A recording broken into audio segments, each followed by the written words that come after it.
It's okay. Isang ulo lang naman ang kailangan namin. Ang ulo ni Bongbong Marcos! Tingnan mo katangahan nito ni Bangag. Siya nagbukas ng usapin ng flood control na may mga ghost project. Kaya ako tumahimik talaga. Kasi hinayaan ko na mag-self-destruct yung gago na yan.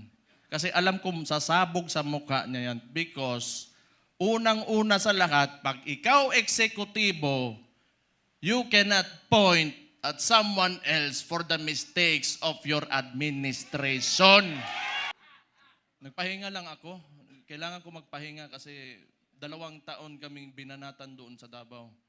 Yung ginawa ni Bangag, yung alam nyo na yung ayuda, yun naman yung paraan nila. That was a form of indirect vote buying prior to the campaign period. Yun talaga yun. Yung ginamit niya, so sinabi ko naman sa mga taga Davao, tanggapin nyo lang. Total, buwis nyo man yan. Yung nagsikap dyan, para may pera yung gobyerno, pera nyo rin yung kinukuha nyo. Hindi yan galing sa kanya. Pero yung mga taga Davao matatalino na, they are intelligent voters. Akala kasi, yung claim ng mga kalaban na kami mga Duterte daw, mga authoritarian, yun, mamatay tao, kaya takot lahat. 2 million, matatakot namin yun. Di, bukas patay na kami kung takutin namin yung 2 million na yan. It is a very highly democratic city, actually. Pagka pumunta kayo, that is why, awa ng Diyos, pasalamat ako, sa Davao ako naging mayor kasi ang mga tao dyan, alam nila anong gagawin nila at mahal nila yung lugar nila. Kaya kahit pinahihirapan kami, okay lang man, politika. Tapos, Marcos lang. Alam naman natin sa tatay pa lang yan, kawatan.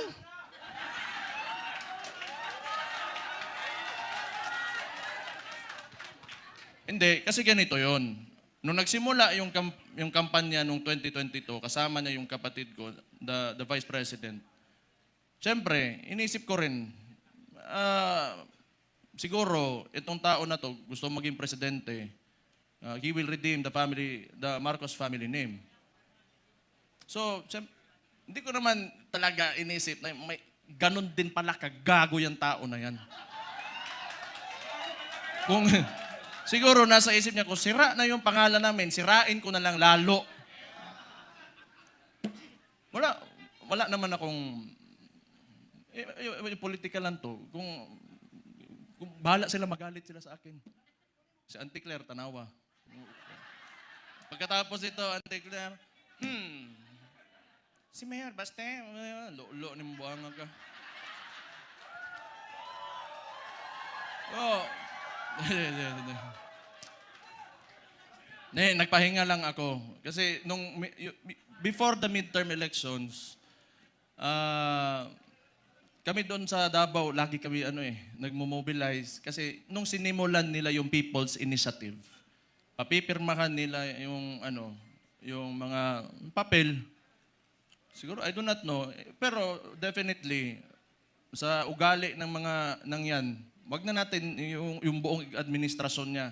Kasi siya naman yung nasa taas ng chain of command, yung presidente. Definitely, ang suspicion namin, it was for term extension. At that early, 1 year or 2 years pa lang, hindi pa nagdadalawang taon yung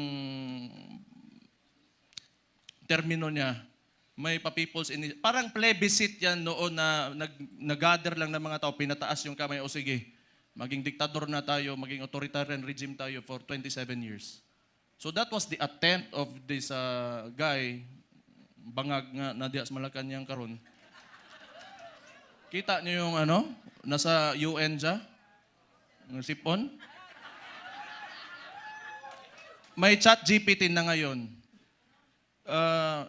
Hindi ko naman sinasabi kasi makukulong ako, tapos kakasuhan ako. Pero tingnan na lang, what are the causes of cocaine? Tingnan yung chat GPT. How it will affect your nasal cavity. May cellphone na kayo lahat. Wala. Swindler. He is a swindler. Yung ginawa sa atin, kaya nga naniniwala tayo, kasi akala natin itutuloy niya, Ganito lang naman tayo, kaya nandito tayo lahat ngayon. Kayo, marami tayong parallel groups. Nilapitan ako ni Sir Mike Defensor, pati ni Speaker Bebot. Na nakita ko sila pagdating nila doon sa bahay ko, patay problema na pud ni. Nagpahinga lang ako kasi grabe yung Pero ang akala nila, tumigil na tayo. Hindi pa tayo tumigil. Anong gusto nila? Lalabas lahat ng ginawa nila. Tingnan mo katangahan nito ni Bangag. Siya nagbukas ng usapin ng flood control na may mga ghost project. Kaya ako tumahimik talaga. Kasi hinayaan ko na mag-self-destruct yung gago na yan. Kasi alam ko sasabog sa mukha niya yan. Because unang-una sa lahat, pag ikaw eksekutibo, you cannot point at someone else for the mistakes of your administration. Responsibilidad mo yan, ibig sabihin, either hindi ka nag-iisip o kulang ka sa pag-iisip o hindi mo talaga gusto yung trabaho mo.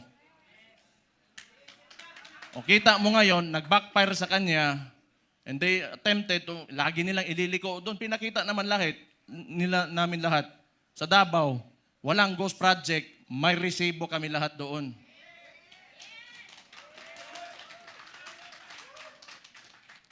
Tingnan nyo, anong resulta ng ginawa nila? Kasi tinawag na natin yan, yung 2024 is the most corrupt budget or the 2025, yung sinabi ni Sid Ungab nung panahon. Hindi, lahat yan kasi sayo nang kaupo eh. The most corrupt. Bakit di sila makakilos ngayon na tumaas yung presyo ng langis? Walang pera. Bakit di nila kayang babaan yung VAT, yung panawagan ni Leandro Libiste? Di nila kaya kasi wala nang silang nanakawin pa.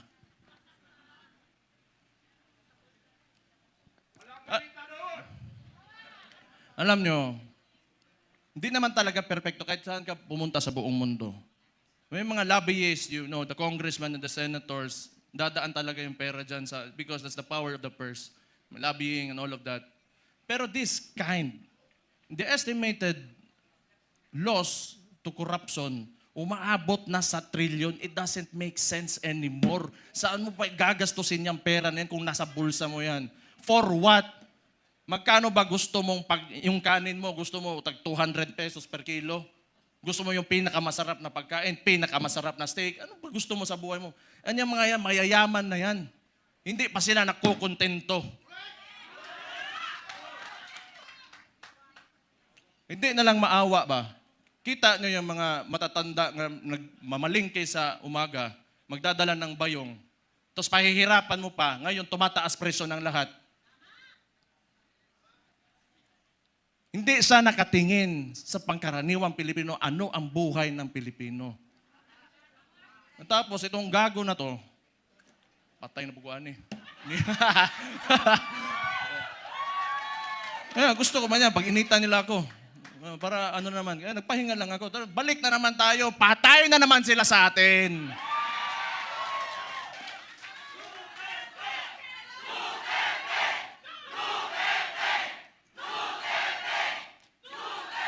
Ito pang maganda.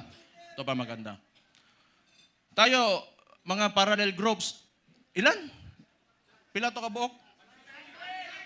600 parallel groups. Anong sinabi ng Vice Presidente? Siya ay tatakbong presidente, kumilos na tayong lahat.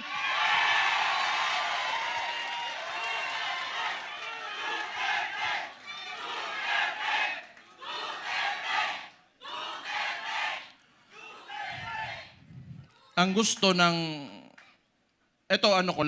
tingin ko lang naman ito, kasi hindi ko rin naman talaga mahulaan kung ano nasa isip ng kapatid ko.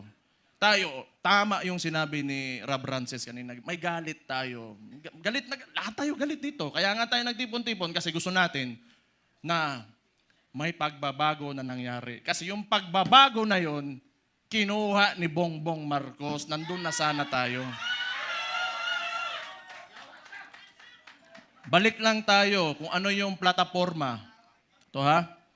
Noong 2016, si former President, si Roddy Duterte, yung tatay ko, sa survey, 7%, 15, 18. Ano plataforma niya? Dalawa lang. Very simple. But it reflected the sentiments of the people.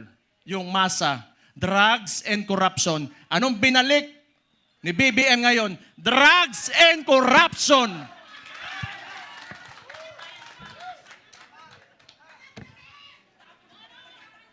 Sabi ng kapatid niya, hindi ako yun ha.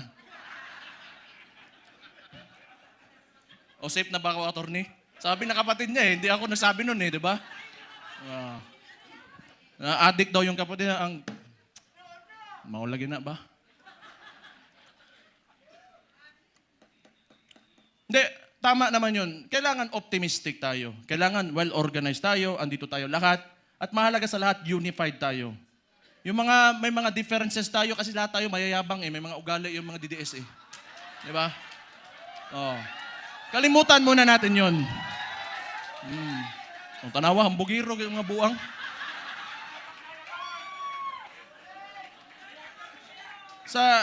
Sa ngayon, kailangan organisado tayo.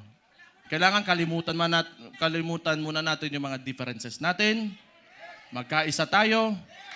At since nagdeklara na natatakbo yung principal natin, who is the Vice President, Sara Duterte, magsimula na tayong kumilos.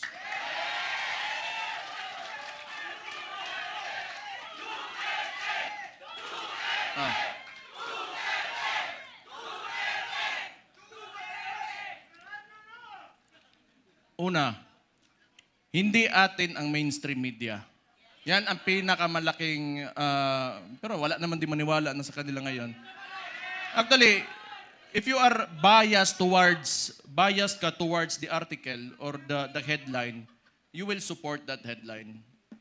Yung ano lang, traditionally, sanay kasi yung Pilipino na, or yung, not really the Filipinos only, but the entire world, they look up to the mainstream media kasi yun yung historically, yun talaga yung ginagamit na source of information.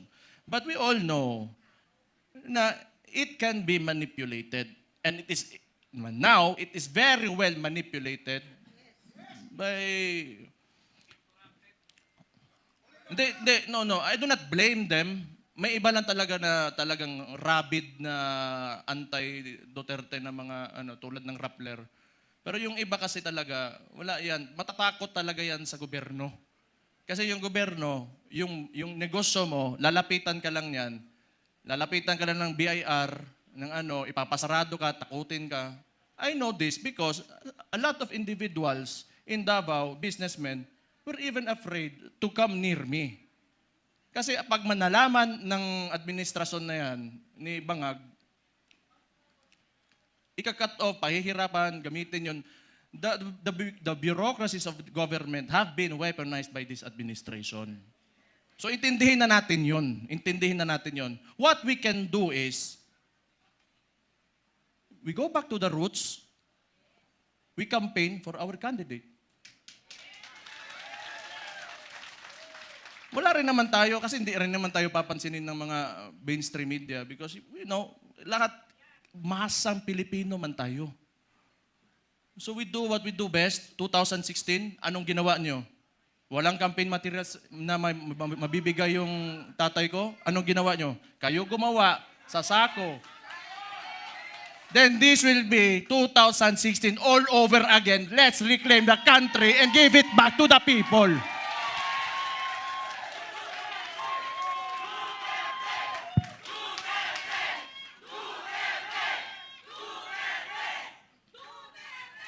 I just want to mention yung binanggit yung idol ko rin si Robin Hood Padilla kanina na totoo naman yung mga oligarko na yan. They are in control of, walang nawawalang oligarko sa buong mundo. Lahat ng nations in the entire world have oligarchs. Ito lang naman talaga. Kontrolado ba ng mga oligarko yung namumuno ng bansa? Yun ang mahirap. Ang kailangan natin, they have to be separate so that yung leader of that country can protect the people from exploitation of these oligarchs. Kaya hanggang ngayon, ayaw pa rin nila sa amin dahil binangga yan, walang iba kundi si Rody Duterte lang.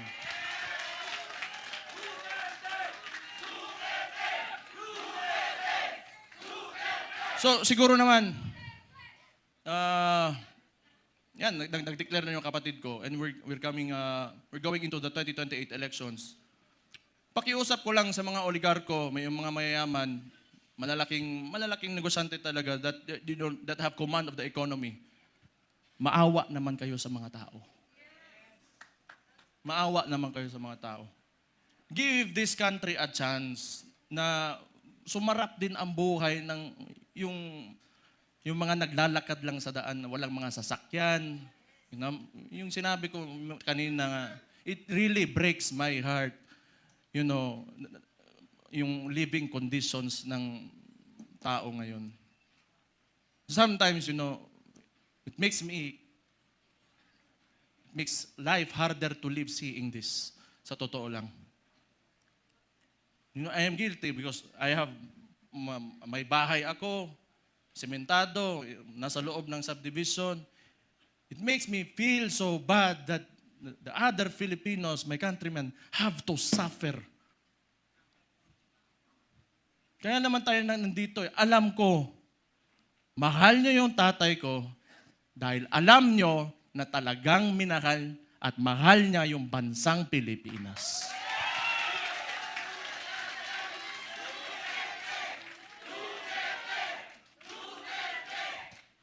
We have to, you know, turn this around. We have to make this country turn around. Hindi pwedeng ganito. Andun na tayo. Alam ko, kahit yung tatay ko nasa Netherlands, binigay sa mga dayuhan. Alam ko nandito pa rin kayo kasi naniniwala kayo, pinakita ni Rody Duterte na kaya pala natin angatin natin ang ating bansa. You know what? Kayong lahat mga Pilipino, do not settle for this. You deserve better.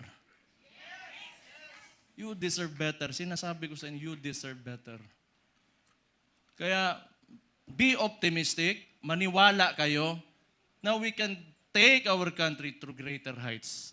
Sinasabi ko sa inyo, alam nyo na eh. Kaya nga nandito kayo, naniniwala kayo. Just hold on to it.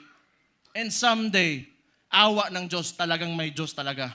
And may hustisya talaga. Makakamit natin ang Pilipinas natin na pinapanaginip natin.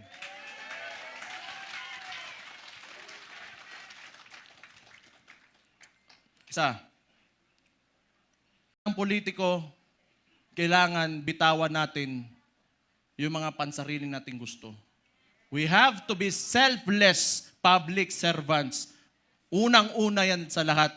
Kung gusto natin talaga umangat itong bansa natin. Sabihin na natin, may nakawan nangyari, bigayan ng pera, whatever. That should be enough. Nagkaroon na kayo ng presidente that tolerated it. So what's next? Dadagdagan nyo pa? Nagpasarap na kayo ng sobra-sobra, gusto nyo pa? You know, kung swerte na kayo sa buhay, it's time you give back to the people. Huwag niyong pahirapan yung mga tao. Tama na yan. Okay na yan. Siguro yung mga anak nyo maka-aral sa abroad, you can eat, you know, in a very nice restaurants. Tama na yan. That's okay. Isang ulo lang naman ang kailangan namin. Ang ulo ni Bongbong Marcos!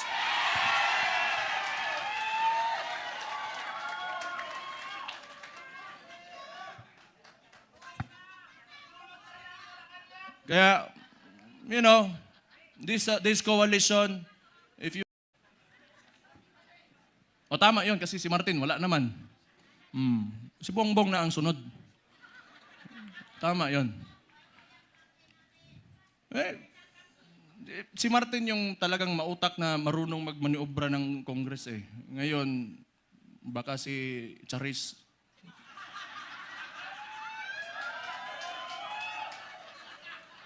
Sino yun? Kilala niyo yun? Charis. Oh. Kasi rinig ko, chismis lang to ha. Chismis, wala ko sinasabi. Oh. Puppet speaker lang yan yung speaker ngayon. Hindi ko lang alam sino yan, Charis. Basta narinig ko, Charis daw. Patay. Hala mo diha. Basta ako, nagsalita na ako. Yun yung nasa puso ko, yun na nasa isipan ko. Kung maniwala kayo, okay. Hindi kayo maniwala, okay lang din. Hindi kung maniwala tayo dito lahat, nabangag talaga yung gago nasa taas, alam nyo na anong gawin nyo.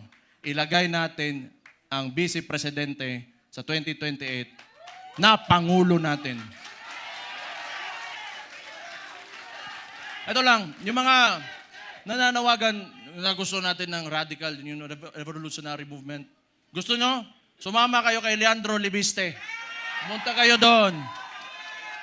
Hindi, kilala ko yan noon pa. Kilala ko si Leandro.